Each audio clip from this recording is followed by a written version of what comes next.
اللهم صل وسلم وبارك على سيدنا محمد وعلى آل سيدنا محمد. السلام عليكم ورحمة الله وبركاته على أحلى متابعين وأحلى أخوات. جايه لكم النهارده حبايب قلبي بطريقة الطاجن البطاطا او صينية البطاطا في الفرن، بجد جميلة جدا، ما خدتش مننا وقت خالص، وبالكريم كراميل بجد تحفة. بصوا كده الجمال والحلاوة ولا اللون حبايب قلبي، بجد جميلة جدا. البطاطا دلوقتي حبايب قلبي موجودة في السوق، هنجيب منها بقى كده ونعمل احلى حلويات بالبطاطا، ولا الطعم جميل جدا بجد. الاولاد هيحبوها، بجد جميلة وهيطلبوها منكم كل يوم، بجد من طعمتها وحلاوتها بجد جميلة جدا. لو وصلتوا معايا لغاية هنا حبايب قلبي ما تنسونيش باللايك وتفعلوا الجرس عشان يوصل لكم كل جديد.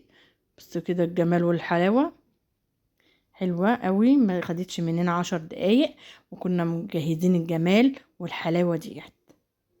يلا نسمي بالرحمن ونقول بسم الله الرحمن الرحيم ونشوف الوصفة بتاعتنا الجميلة دي. معايا كيلو من البطاطا مقشراه مقطعة مكعبات زي ما انتوا شايفين كده.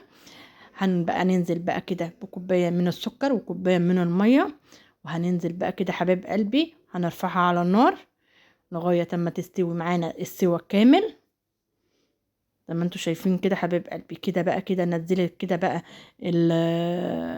السكر والميه، عملت بقى كرملت كده البطاطا. هنقوم بقى منزلين كوبايتين من الحليب، معايا ظرف من الكريم كراميل هنحطه كده. هنقوم بقى ضاربين بقى كده البطاطا باللبن كده بالكريم كراميل في الخلاط او الهاند بريندر كده زي ما انتوا شايفين لغايه ما ينعم معانا خالص. اوريكم كده الجمال والحلاوه. بصوا كده ناعم معايا خالص كده. هنرفعه على النار حبايب قلبي، اوريكم كده الظرف كده الكريم كراميل اللي حطيناه،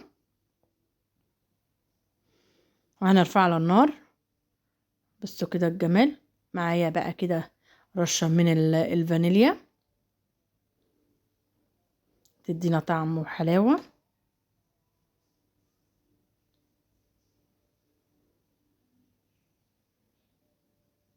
هتاخد غلوتين بقى 3 كده حبايب قلبي لغايه بقى بصوا كده تلاقي القوام بتاعها تقل معانا. اوريكم كده الجمال والحلاوه. نزلت بقى في التوقيت ده بقطع من الزبده، ما جاتش معايا المقطع ده، معايا بقى الطاجن او الصينيه اللي هنحط فيها. هنقوم نازلين كده حبيب قلبي بالبطاطا بالسائل كله ده في قلب الصينيه. هنكون بقى في التوقيت ده مسخنين الفرن حبيب قلبي مولعينه زي ما انتوا شايفين كده حبيب قلبي.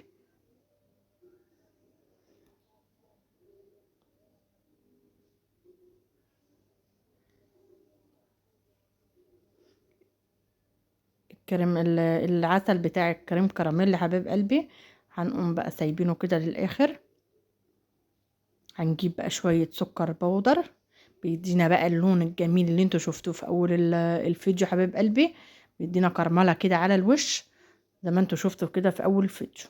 وهندخل بقى كده على النار ياخد لون جميل كده ويدي بقى لون من تحت كده حبيب قلبي، وهتطلع بقى بالجمال والحلاوة اللي انتوا شايفينها كده. بسم الله ما شاء الله على الجمال.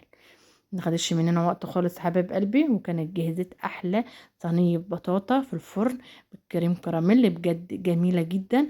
ولا الطعم حبايب قلبي بجد جميل جدا. يستاهل منكم لايكات يا حبايب قلبي واشتراك في القناه وتفعيل زر الجرس عشان يوصل لكم كل جديد زي ما انتم شايفين كده. والسلام عليكم ورحمه الله وبركاته في حفظ الله.